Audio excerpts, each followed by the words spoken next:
So, I had the pleasure of seeing Joker 2, more also known as Joker Folie à Deux, which means a madness shared by two.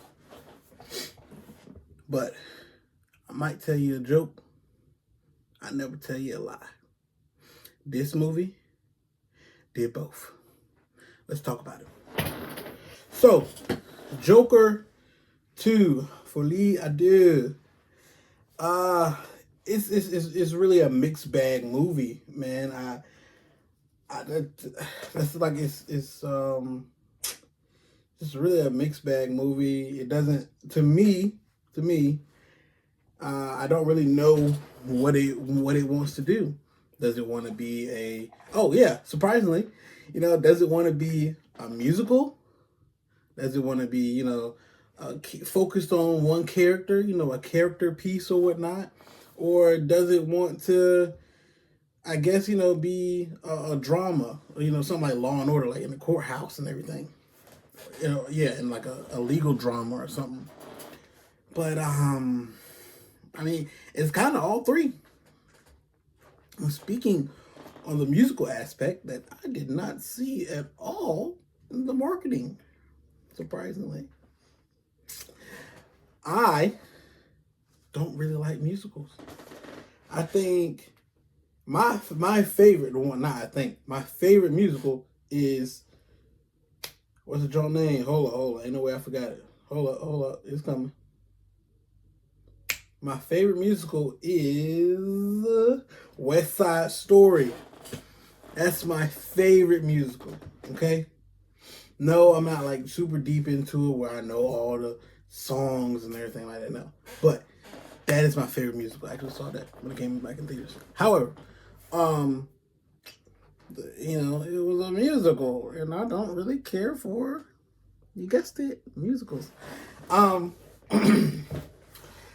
but I will say this, you know, the musical numbers that they had in the movie, they weren't, the musical numbers weren't terrible. They were good. The sets, the how the music sounded, it was good, but it's not what I wanted. That's not what I wanted out of Joker 2. The first Joker, I mean, I really liked that movie. People thought it was going to be a whole bunch of action, but it wasn't. It was centered on Arthur Fleck becoming the Joker. And in this one, since he was becoming the Joker in the last one, I'm assuming, hey, he's going to be Joker in the second one. But it's not necessarily like that. So, before we get into the fine details, it's not one that you have to go see right now. With all the bad press and stuff about it. If you're not really into musicals, I wouldn't go see it. Like, if you don't like musicals whatsoever, don't waste your money. Wait for it to come on a streaming service and watch it then. This is not one you have to go see. And I had so much hope for this movie because I really enjoyed the first one. So, with that being said, I'm going to give y'all a rating, then we're going to get into the final details. So, I would give this a 3. It's definitely not, it's not terrible. I wouldn't say it's a terrible movie like this is trash. No. It had good, hidden messages, imagery. The storytelling was still somewhat like the first one, with added musical numbers. But I'd give it a 3 if it didn't have so many musical numbers in it. Like, I feel like if they took some of those out, it would have been better. But if it didn't have all those in it, I probably would go high 3. High 3s, like a 3.8 or something. I don't think I'd necessarily give it a 4. But I'd definitely go maybe 3.5 or something like that. But my score for Joker Folie à Deux is 3. a solid 3. So, if you haven't seen it and you want to see it, you want to waste 2 hours, leave now because we're about to get into it. So, they killed them. You just kill them at the end. And it was by some random crazy dude who you saw maybe, I think you saw him like 3 times. You saw him in the background and everything. But like kind of focused in on him, you maybe saw him like 3 times. And he kills him. I'm sorry, I'm starting at the very end. Because it happens at the very end of the movie, he dies. I mean, he was going to die anyway because he lost the court case. But we're going to get into that. The crazy dude kills him. And while he's laying on the ground, shanked up, because the crazy dude said to him what he said to, I forget his name, the guy who was on the night show or whatnot in the first one. He told him, "You get what you effing deserve." And then he shanks him. He just shanks Arthur. He dead. And I knew something was up because, and I try in movies not try to figure stuff out because I want to be surprised. I want to enjoy what's happening, what's going, eventually, occur. But I knew something was wrong because the guards are like mean people. Like those guards are mean, bro. So the guard told him, "Hey, you got a visitor." And then he was like, okay. He got up out of his chair, out of their little lobby area. They're walking down the hallway. But the guard keeps walking while the crazy dude comes up. And I'm like, okay. So the crazy dude was like, "Can I tell you a joke?"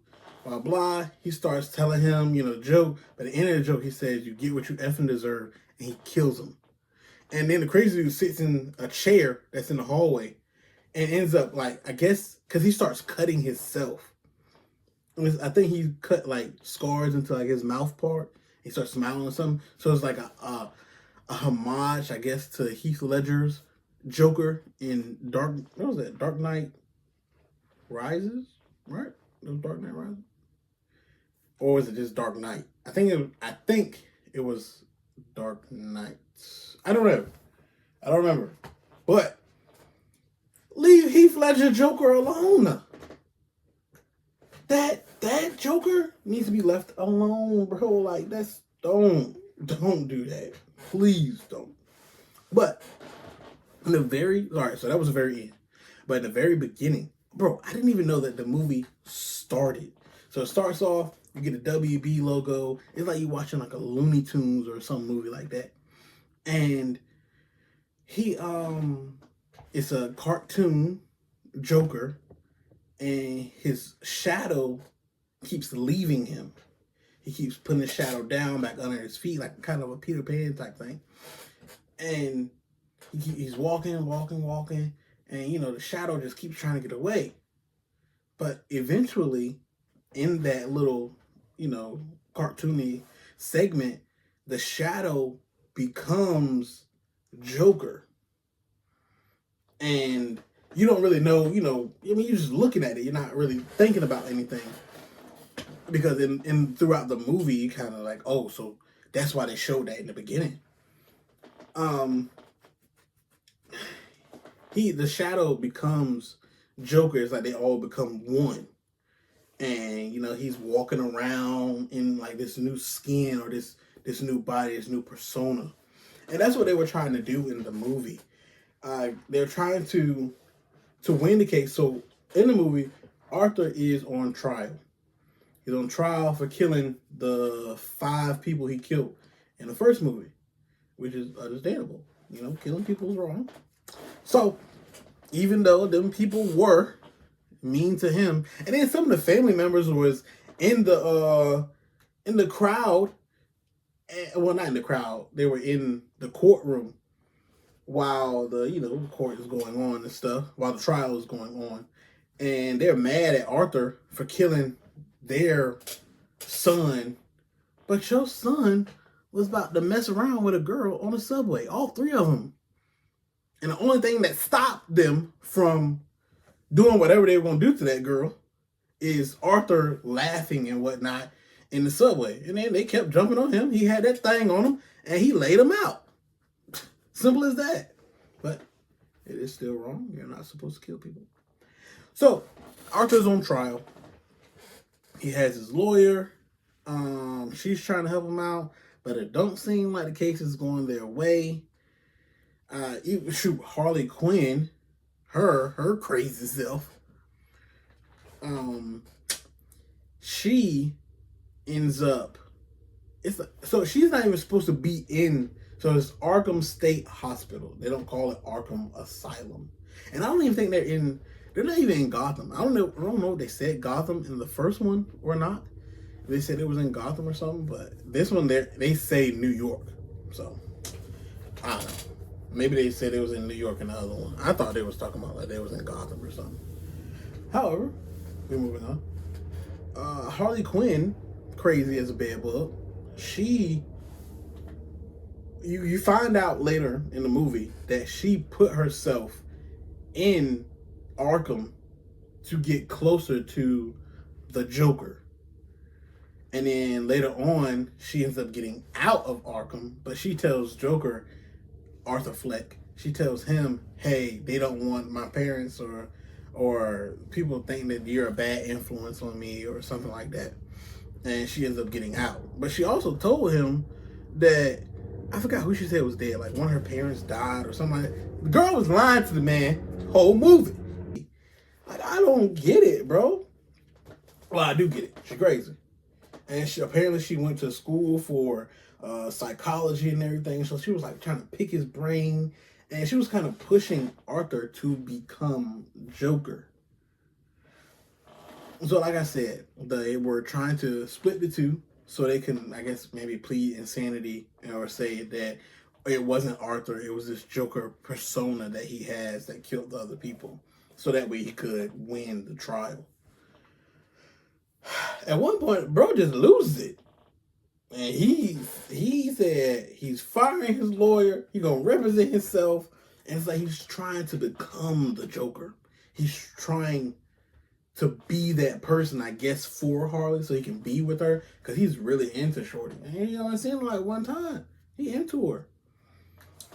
So, but he has this musical thing happen.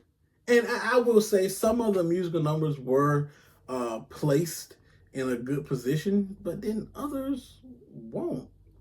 I was like, it doesn't have to be here. It doesn't have to be in the movie at all. It actually made the movie longer than what it was supposed to be, to me. The movie was like 2 hours. I don't remember how long the first one is. I think the first one was about 2 hours too. But the first one didn't feel like it was 2 hours long. This one feels like it's 2 hours long. Like I was getting bored. And then you're going to put musical numbers in here that don't, but they make sense, but they don't have to be here. It doesn't make sense in the spot that it's at. It makes sense, but it doesn't make logical sense to put it in this spot in the movie. Like, no, bro. So Harley's trying to make him into Joker, and he not really messing with it. So at the end of the trial, mind you, not even at the end. The little person, the small guy from the first movie, he shows up in the trial. So Harvey Dent, if you know him, who is Two-Face, Harvey Dent is trying to get Joker the death penalty, you know. So he calls in the little guy. I think his last name was Puddles. and I had the rant with Joker trying to figure out his last name, like, your last name's Puddles and stuff like that. That was kind of funny. Like, it had its moments where I was like, bro, really? So he's on the stand, and the little guy, he's on the stand. And they show him, and he says, and he's talking to Arthur. You know, he was surprised that he found out that Arthur killed those people and stuff like that, because he says to, you know, in the courtroom, Arthur, you're the only person that didn't laugh at me, that, you know, wasn't mean to me. You were nice. You were a good person. So him finding out that Arthur did these things, it was kind of, you know, shocking him. And shoot, he killed one of the dudes in front of the little guy. And then they have their like little back and forth. He told the little guy, he was mean to me. And the little guy was like, yeah, but that don't mean you got to kill him and stuff like that. Which I understand. However, hey, you play with fire, you're going to get burned. You keep pushing somebody, you keep pushing and pushing and pushing somebody, they're going to reach their breaking point. And he reached it. But I really enjoyed, I really like that part that they put in there with him being on the stand. And, he was actually scared of Joker, Arthur, talking about the little guy. But that little dude can act, bro. He can act. That's all I'm gonna say. So Joker breaks in front of the jury, and he's sitting there. He's telling them, "Hey, I don't wanna." And he's basically telling them, "It's me. It's not Joker. There's no Joker. It's only me, Arthur." And out of nowhere, the wall to the courtroom blows up. And I'm in a movie, I'm kind of bored. That happened. I said, what's going on? They getting right at the end of the movie. So they end up blowing up the wall. He runs out. He's like kind of disoriented. So he goes out and sees two guys. They find him. They put him in their car, and they driving away. They basically telling him something. They gonna burn the place down. And Joker, Arthur looking at them like, these people crazy. Or he was trying to figure out how could he get to Harley. That might have been that too. So he jumps out of the car. They at a stoplight. He get out of the car, and they trying to chase after them. Cop cars pull up, boom, boom. They get the people that was driving him away, and Arthur finds Harley on the steps that he had danced down in the first movie, and he goes up to her, and she basically says, "I don't want you no more because there's no Joker. You aren't Joker," and walks away. Walk up the steps into the darn sunset because she a little rich girl. Walks away. And then the police come up, get Arthur, and then boom, he back at Arkham, and then he ends up dying. So, I really like, and going back to that cartoonish thing, it was basically showing you like he's trying to put on a show. He's trying to become the Joker, but he's Arthur, And I somewhat like that direction. I get what it was saying, And even in the first movie, he says people are now starting to see me. And at the time, we're taking that as he's becoming the Joker. But in this one, when you look back at it, it's like people are starting to see Arthur Fleck, him as a person. People are starting to notice him. So it's more so the people creating the Joker persona. He's never wanted that. He's never wanted to become the Joker or anything. So him saying, people are starting to see me, he's talking about himself. Like, there is no Joker. This is me. This is who I am. So like that cartoony thing in the beginning, it shows that, he's trying to become somebody that he's not.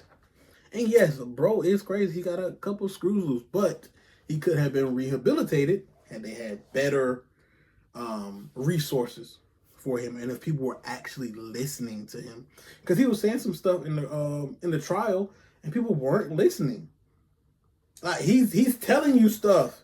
He's putting his feelings, everything out there on the line, and nobody's paying attention. Still, nobody's wants to listen when he's front and center. Everything's on him. All eyes are on him. People still not paying attention to what he's saying. And I know how I'm talking about it, like, oh my gosh, there is a good movie behind all the BS. There's an amazing movie behind all of that singing and some of the, I heard people was messing with the script or something, so maybe some of the dialogue parts, but I really didn't have a problem with the dialogue parts personally. But I feel like the main thing was too much singing, the movie was too long, And I knew it was too long because I was about to start dozing off. But that bong went off. I said, "Oh, we about to get right." Even in the hidden messages throughout is kind of cool. And the actors did. Joaquin Phoenix still did great as Arthur Fleck / Joker. Lady Gaga as Harley Quinn. I did like it. She was okay. I mean, I liked it. She was. I wouldn't say she was as good as Joaquin Phoenix, but I mean, this is his second time as his character. So, hey, the guy who played Harvey Dent did well. You know, even in when the wall blew up, you kind of saw like part of his face was kind of messed up because he's supposed to be Two-Face and everything. So that was kind of a cool little Easter egg. But so overall, like I said before, I'll give this movie a 3 out of 5.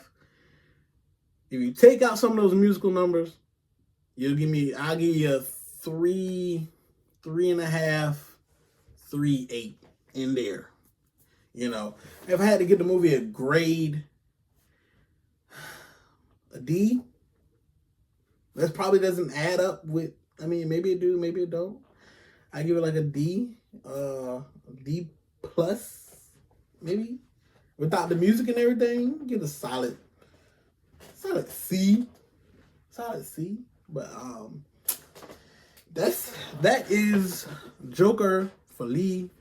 Folie I did. If you have seen it, let me know. What did you like? What did you not like? Put it all down there in the comments below. Hey, subscribe to your boy. I'm starting to see, stuff getting better. We're gonna try to do more. That's all I'm gonna say. So, appreciate y'all. See you in the next one. Bye. You get what you deserve.